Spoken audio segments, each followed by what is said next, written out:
For decades, Kenya has been the stabilizing force in East Africa, brokering peace, managing crises, and keeping the region from descending into total chaos. So why the sudden outrage over Nairobi hosting Sudan's rapid support forces for talks?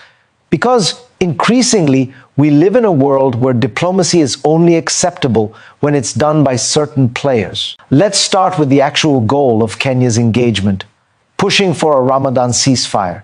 This isn't about legitimizing any one side.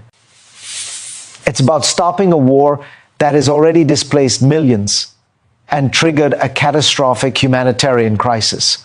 The United Nations Security Council called for a ceasefire last year. It didn't happen. If major powers aren't taking the lead, then why should Kenya sit on the sidelines and watch the region burn? Washington and Brussels can debate the merits of engagement, but in East Africa, Kenya is the only player with the credibility to bring both sides to the table. Look at the history.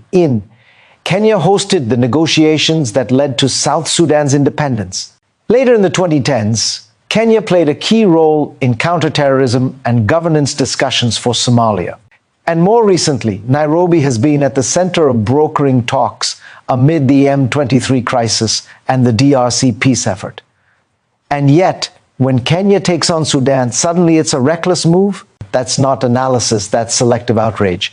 Here's the realpolitik.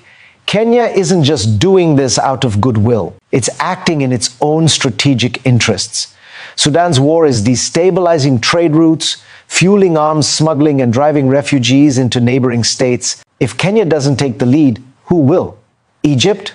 Rwanda? Uganda? And let's talk about double standards. Egypt backs the SAF, no outcry. Rwanda and Uganda have been involved in conflicts in the DRC, barely a mention. But Kenya hosts a meeting and suddenly it's a scandal?